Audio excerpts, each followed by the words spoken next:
Hated his big brother. He always had to chase his back, and whenever he felt like he had finally caught up, his brother stood so far ahead.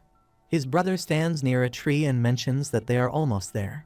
Rudd thinks he cannot reach him. He detests the half-hearted consideration and favor his brother gave him just because they were blood-related. His brother moves his hand toward him and says, "Hang in there." Rudd thinks to himself that's what he thought. As expected, he was an idiot. He reflects that he has a bad temper and mediocre skills, yet he is quite conceited. He has been in denial of these words said by a colleague as a joke until now, but he admits it now. It's true that he is an idiot because he only realized it after his brother's death a while ago. The scene shifts to Rudd Donato's on the ground, fighting with dragons. He wonders how he could hate the one and only family he had. He didn't hate his big brother. On the contrary, he looked up to him. He wanted to stand on equal footing by his side, but he died. Just now, while protecting him, his brother died because of him.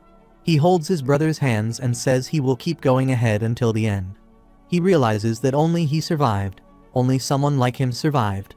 He sees a dragon flying and wonders if the flying dragon race can sense the smell of blood. He curses him and thinks that he will soon follow in his brother's footsteps and die. One of his arms and a leg are already gone, and he can't run away anyway, however, since he is going to die. He considers that he should bring a few of those idiots' heads along with him to the other world. He is ready to attack, holding his sword, and says, "Bring it on." The dragon transforms into a human and chains and snare his lower body. He is shocked to see the small dragon bowing down in front of the human dragon and wonders what on earth is happening. Judging by the aura and scent he exudes, he is definitely the king of the dragon race, but everyone is already dead, with his comrades' deaths as sacrifices. In addition to the ultimate sacrifice of his big brother, all the dragon kings were slain. But why can't he sense any power from these idiots, as if he is looking at a mirage, a vague presence? The human dragon asks if he is the only one remaining and says, "So everyone died. How troublesome." He believes that his instincts are screaming furiously that this guy is dangerous, perhaps even more so than those horrible 7 dragon kings, and wonders who he is. He believes that no, it's not important right now. What's certain is that he must kill him, no matter what, and readies his sword to attack. The human dragon suggests they proceed, and then he moves and believes he has only one chance, just one more step, to close the distance of his sword. He attacks at his head, but he suggests they wait a bit longer. Rudd Donatos feels the sound of flesh ringing in his ears, that clear sensation of splitting flesh and bones, and at that moment his vision is blocked by a white flash of light. He finds himself transferred into the past and wonders what the hell is happening. Thinking like that, he realizes he has returned to the past.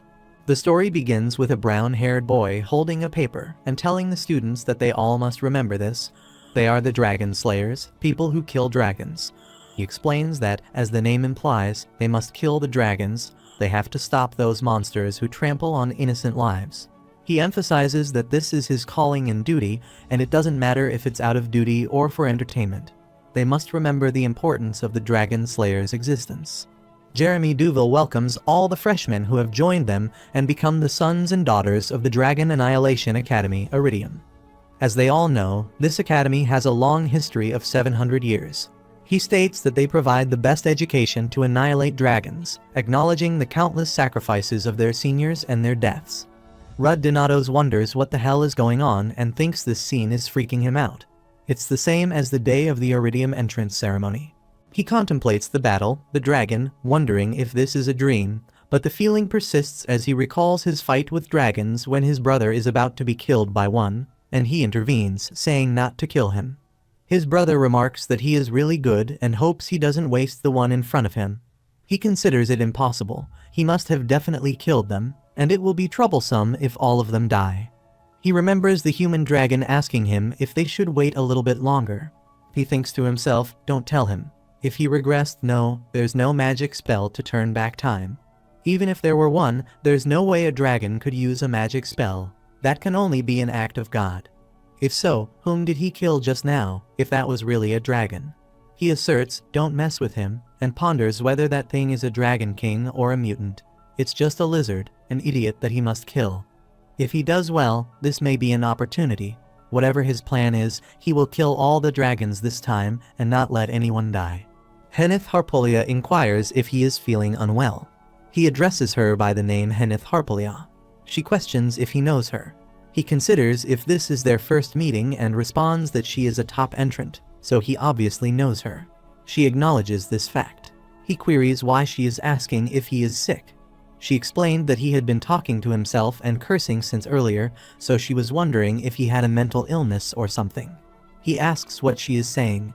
She remarks that it's very rare for crazy idiots to get admitted into Iridium, and everyone is around her level, but it's her first time seeing someone behaving like this. He thinks she is as rude as always. She asks if he is laughing, or if he is perhaps a pervert who enjoys being cursed at. He clarifies that it's not like that. Anyway, he is sorry if he upset her. She responds that it's fine if he already knows.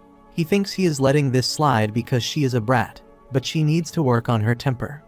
Jeremy Duval announces that the entrance ceremony shall start soon. All freshmen are requested to take a seat, being admitted into this place with all ambition and hope in this academy. She remarks that it was such a filthy, long speech and notices him.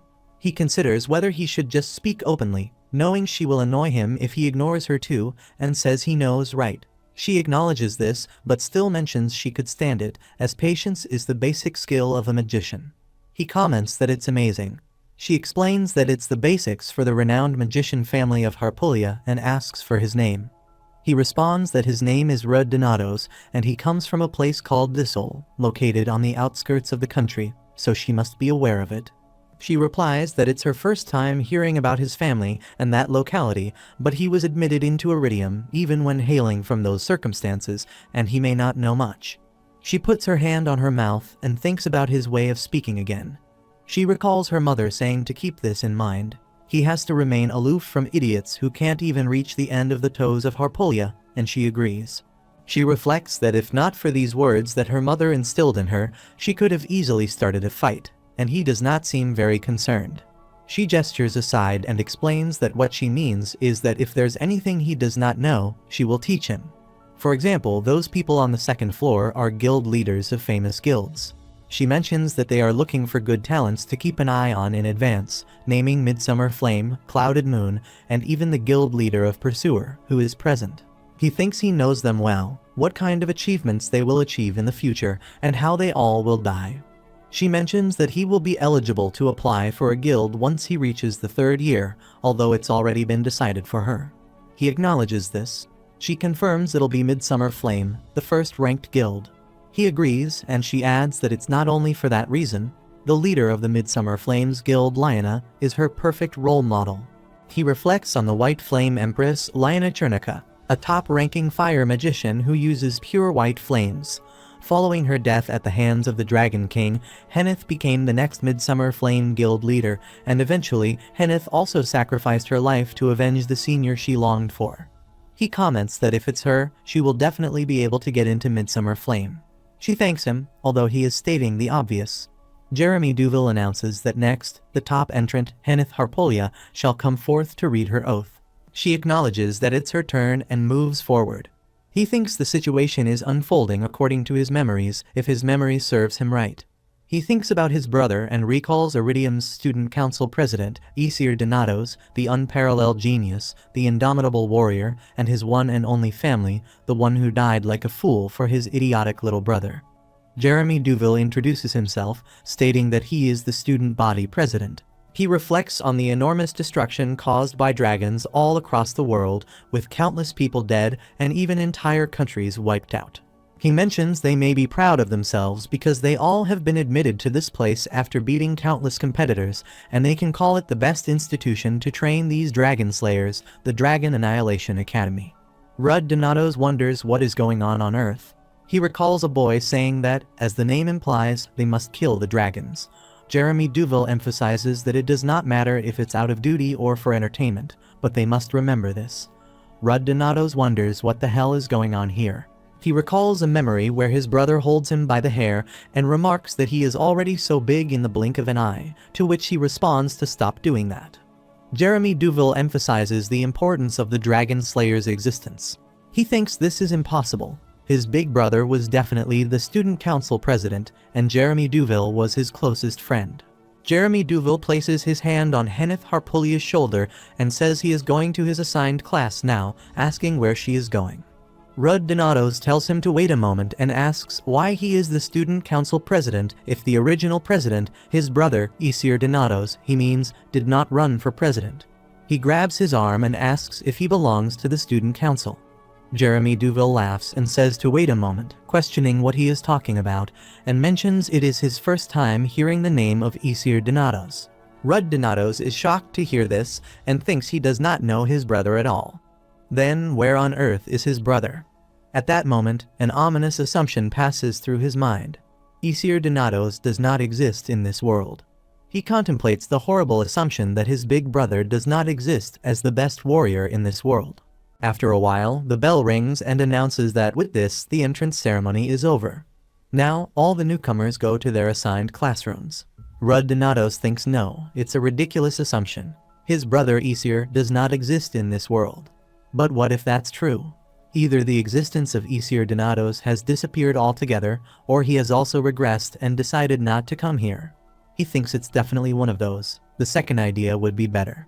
Henneth Harpulia comes near him and asks what he is thinking so hard about. He says he is looking for someone and wonders if there is a good way to do so. She asks why he doesn't pay the Information Guild for that. He says he might be going to this academy. She suggests that maybe he should try looking in the library, where he can at least get the list of students. He stands up to move, and she angrily asks where he is going. He replies to the library. She informs him they only have 15 minutes left before classes start and asks if they are going to be late on the first day of the academy. He asks who told her to follow him. She explained that she was worried he might cause a problem and asked why he was trying to pick a fight with the council president. He clarified he was just asking questions. She questions if he is an attention seeker. He denies thinking so. She asks if he even knows where the library is and informs him it's not in that direction, then tells him to follow her. After a while, they are surprised to see a big library. He remarks that this is the central library. She expresses her desire to come here someday. He asks how she found the location when it's her first time too. She responds that it's normal for a student to memorize the facilities before coming to the academy if it is not. He acknowledges her point and thinks to himself that he has never been here in his past life.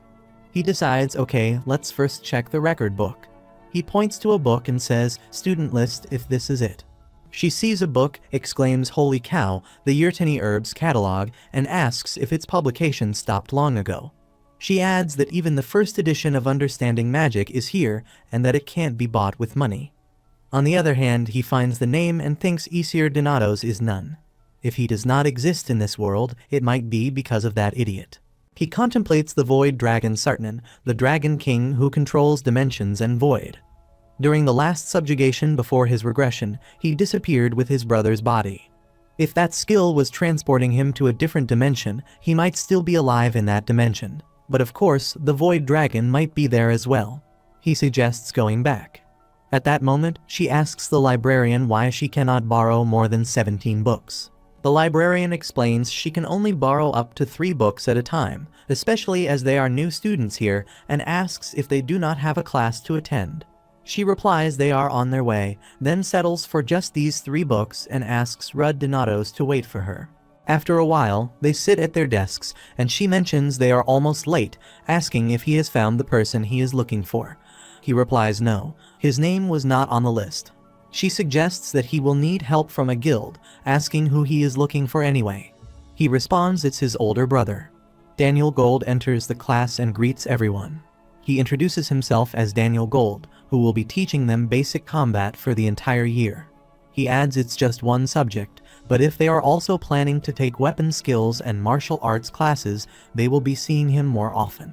He explains that 4 years from now, they will be going through a hell-like education, working as interns in a guild when they are in their 3rd year, taking tests, and starting their thesis in their 4th year. Henneth Harpulia whispers that it's Daniel Gold, a super high ranker. Rudd Donatos remarks how amazing it is. He did not expect to see him here. Daniel Gold mentions it's nothing much. They will only feel like dying a lot. He reassures them not to worry too much. If they work hard enough and have a little bit of talent, it's not impossible. Rudd Donatos thinks what he means is no matter how hard they try, They can't do it without talent. He wonders how much desperation and shame he experienced just to get that little talent.